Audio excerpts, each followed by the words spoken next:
आई होती, अंग्रेज अगर इस भारत में नहीं आए होते तो शायद आदिवासियों को स्कूल या जो मिशनरी स्कूल जो भारत में आए उसमें जो आदिवासियों को पढ़ाई मिली, जिस वजह से आदिवासियों का बुद्धि का विकास हुआ, सही क्या है और गलत क्या है इसका फर्क जो आदिवासी करने लगे, ये जो मिशनरी स्कूल जो भारत में आए इस वजह से आदिवासियों को बड़े पैमाने पर बेनिफिट्स मिला।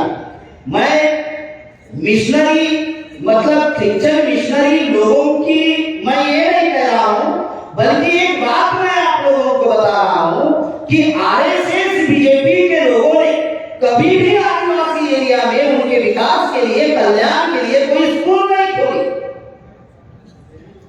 और जिन्होंने ये किया आज उनको लेकर आदिवासियों में वो लोग भड़काए जा रहे। तो ये जो सब्जेक्ट जो चर्चा में रखा गया, अगर डी-लिस्टिंग का कानून बनेगा तो क्या होगा? सबसे पहले पहचान खत्म होगी। अब आदिवासियों की पहचान क्या है? तो जब संविधान निर्माता डॉक्टर बाबा साहब अम्बेडकर जब आर्टिकल 340 पिछड़ों के लिए बनाई, आर्टिकल 341 शेड्यूल कास्ट के लिए बनाई और आर्टिकल 342 जब आदिवासियों के लिए बनाई तो उनकी एक व्याख्या बनाई गई। वो व्याख्या क्या थी? वो डेफिनेशन क्या थी?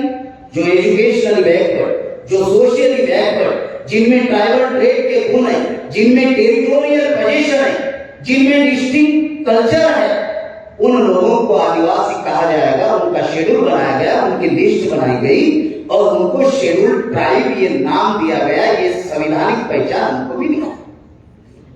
ये संवैधानिक पहचान देने की क्या जरूरत पड़ी? जैसे किसान नाम की कोई जाति नहीं है, खेती करने वाले लोगों को किसान कहा जाता है, वैसे ही आदिवासी शब्द ये समाज प्रचलित शब्द है, सर्वसामान्य शब्द है, जिसका कानूनन कोई डी जुड़े नहीं है। ये इटैलिक अंग्रेजी शब्द है, डी जुड़े मतलब संवैधानिक, जिनका कोई मायने नहीं है। कोई भी कह सकता है मैं आदिवासी, कल चलकर शेड्यूल कास्ट भी कह सकता है, ओबीसी भी कह सकता है, कोई भी कह सकता है कि मैं आदिवासी हूं। तो आदिवासी किसको माना जाएगा?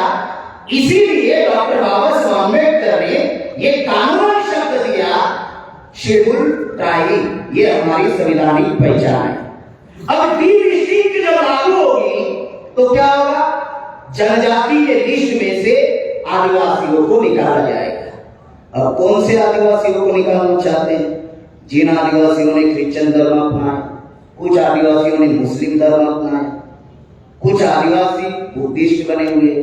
आप बंगाल में जाओगे तो बंगाल में दार्जिलिंग साइड में अगर आप जाते हैं तो वहां के आदिवासी बुद्धिस्ट बने हुए हैं। महाराष्ट्र में एक खानदेश एरिया है, जलगांव, धुले, नासिक, इस एरिया में अगर आप जाते हैं तो वहां के आदिवासी मुसलमान बने, तड़वी आदिवासी जो है वो मुस्लिम बने हुए। और आप मध्य प्रदेश, छत्तीसगढ़, झारखंड, ओडिशा, वेस्ट बंगाल इस एरिया में अगर जाते हैं तो बड़े पैमाने पर आदिवासी क्रिश्चियन बने हुए हैं। तो साथियों, जिन आदिवासियों ने धर्म परिवर्तन किया है उन आदिवासियों को वो लिस्ट में से निकालना चाहते हैं। अधिकार 3 चीजों से मिले। सबसे पहले आइडेंटिटी, फर्स्ट है identity, second recognise, then rights. तो हमारे आइडेंटिटी को खत्म करना चाहते हैं डी-लिस्टिंग के माध्यम से।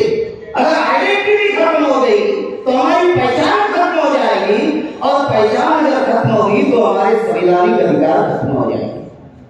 अब दूसरा जो मुद्दा है संवैधानिक अधिकार। आदिवासियों को बहुत सारे हमारे पदाधिकारियों ने यहाँ पर बताया कि संवैधानिक अधिकार जो है, बहुत सारे अधिकार आदिवासियों को संविधान में दिए। डॉक्टर बाबा साहब अम्बेडकर, वामन मेश्राम साहब ने 10 साल पहले ये बात बताई कि आदिवासियों के लिए संविधान में और एक संविधान है जिसका नाम है आर्टिकल 244, एक में 5वीं अनुसूची और आर्टिकल 244 2 में 6वीं अनुसूची। तो ये जो संवैधानिक अधिकार है, तथाकथित आजादी के 75 साल पूरे हुए, 75 साल का स्वर्ण जयंती महोत्सव मनाया आजादी का, लेकिन 75 साल में कभी भी 5वीं और 6वीं अनुसूची अभी तक अमल में नहीं लाई। लागू तो 26 जनवरी 1950 से है, लेकिन अमल में उन्होंने अभी तक नहीं लाई। इस देश में 5वीं और 6वीं अनुसूची वो लोग लागू नहीं कर रहे, अमल में नहीं ला रहे, और डीलिस्टिंग का कानून वो लोग बना रहे हैं ताकि आदिवासी आपस में झगड़ते रहे। एक खास बात और मैं बताना चाहता हूं कि ये जो कार्यक्रम जो तीसरा उनका शुरू होने वाला है आदिवासियों को हिंदू बनाने का। अब सुप्रीम कोर्ट और हाई कोर्ट के 16 जजमेंट है, ये है वो 16 जजमेंट जिसमें लिखा हुआ है आदिवासी हिंदू नहीं है, सुप्रीम कोर्ट कह रहा है। और छत्तीसगढ़ शासन ने भी एक पत्र जारी किया, पंकज द्विवेदी क्या कहता है इस लेटर में? ये छत्तीसगढ़ शासन का पत्र है। इस पत्र में पंकज द्विवेदी कहता है छत्तीसगढ़ी जनता को अपना मूल धर्म लिखे जाने बाबत, और छत्तीसगढ़ के समस्त जिलाधिकारी को उन्होंने ये पत्र जारी किया, हर जिला के कलेक्टर को पत्र जारी किया। उसमें वे लिखते हैं कि छत्तीसगढ़ की जनता ब्राह्मण धर्म, बौद्ध धर्म, शैव धर्म, गोंडी धर्म, कबीर धर्म और सतनाम धर्म, सिख धर्म, जैन धर्म को मानने वाले हैं, जिन्हें हिंदू कहा जाता है। ये गवर्नमेंट का पत्र है। हिंदू कहलाने में ब्राह्मण के अतिरिक्त अन्य लोगों को ऐतराज है, क्योंकि हिंदू धर्म सिर्फ ब्राह्मण धर्म का अनुकरण है एवं हिंदू शब्द का अर्थ फारसी शब्दकोश में चोर, डाकू और लुटेरा होता है। ये गवर्नमेंट का पत्र है, पंकज द्विवेदी ने निकाला। इसके ऊपर ये बात आरएसएस के लोगों ने नहीं की। ये जो पत्र पंकज द्विवेदी ने निकाला कि आदिवासी हिंदू नहीं, ये पत्र का मीनिंग है कि आदिवासी अपना मूल धर्म लिख सकते हैं, और पंकज द्विवेदी कहता है कि हिंदू का अर्थ फारसी भाषा में चोर, डाकू, लुटेरा होता है।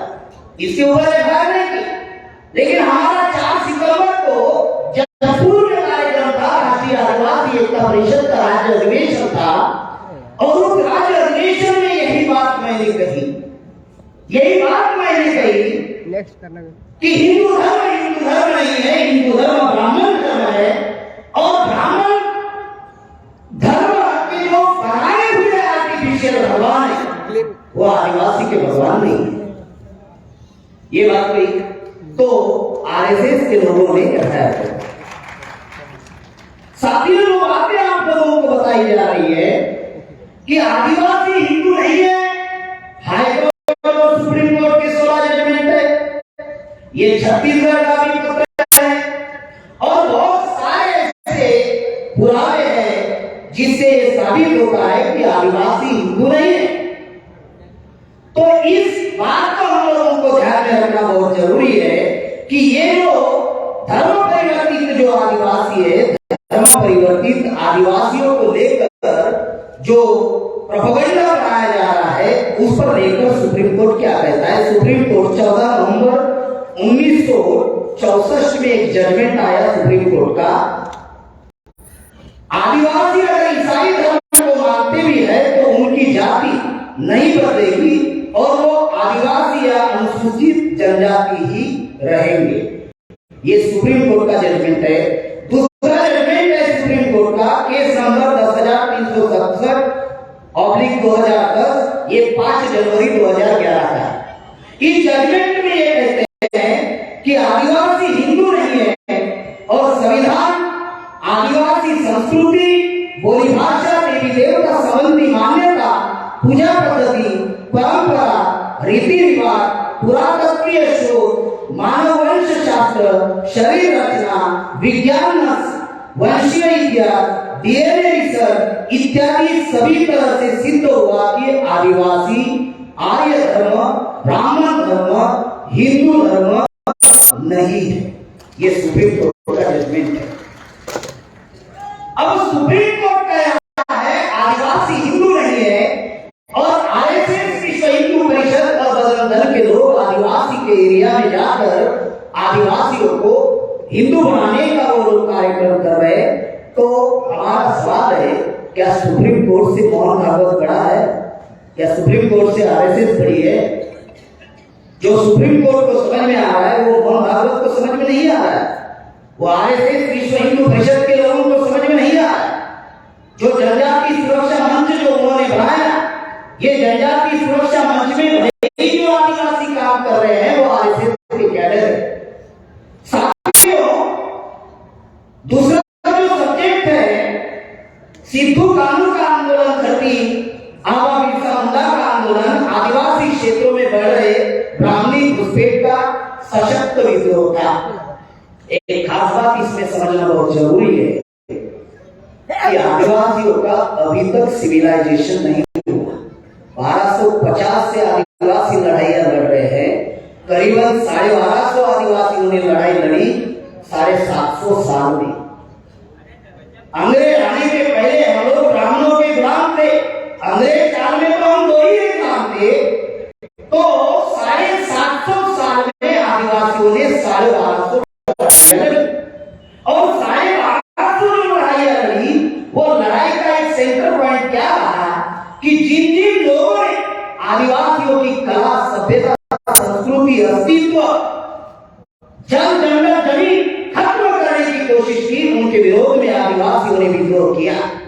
और यही आंदोलन सिद्धू कानू ने चलाया, यही आंदोलन बिरसा मुंडा ने चलाया।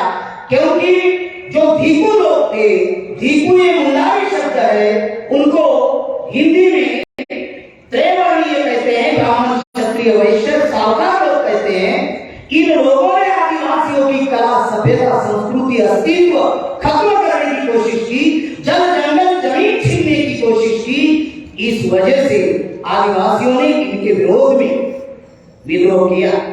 जैसे सिद्धू कानू ने जो आंदोलन किया, 1857 का उठाव ब्राह्मणों ने हमको बताया कि यह आजादी का पहला उठाव है। लेकिन उसके पहले 1855 में संथाल आदिवासियों का जो विद्रोह हुआ, ये भागलपुर, वीरभूम, बांकुड़ा इस साइड में, जो बिहार, पश्चिम बंगाल, झारखंड, छोटा नागपुर इस साइड में जो विद्रोह हुआ संथाल आदिवासियों का, करीबन 6 महीने तक वो विद्रोह चला। लेकिन उसकी दखल किसी भी किताब में नहीं ली। लेकिन कार्ल मार्क्स ने एक किताब लिखी, मेक इन इंडियन हिस्ट्री, और उस किताब में कार्ल मार्क्स कहते हैं कि अगर अंग्रेज इंटरफेयर नहीं करते तो शायद आगे का मामला था, ये कला, सभ्यता, संस्कृति को बचाने का मामला था। आज भी 30 जून को हुल दिन मनाया जाता है। हुल का अर्थ ही होता है क्रांति, क्रांति दिन मनाया जाता है। ये जो पश्चिम बंगाल में जो वीरभूम जिला है, ये वीरभूम जिला वीरों की भूमि है। आदिवासियों ने आंदोलन किया, ये वीरों की भूमि है। तो साथियों, ये जितने भी आंदोलन आदिवासियों के हुए, करीबन 1250 लड़ाइयां हुई, ये कला, सभ्यता, संस्कृति, अस्तित्व और जल जंगल जमीन को बचाने के लिए हुई। और ये खत्म करने का काम जो है इस देश में ब्राह्मण लोग करते आ रहे हैं। इस बात को हम लोगों को ध्यान में रखना होगा। इतिहास में हमको बताया गया कि अंग्रेजों के साथ में बिरसा मुंडा ने लड़ाई लड़ी, सिद्धू कानू ने लड़ाई लड़ी। साथियों, अंग्रेजों ने तो हमको अधिकार दिए। जैसे सीएमपी एक्ट जो है वो 1908 में बना, अंग्रेजों ने बनाया, छोटा नागपुर टेनेंसी है।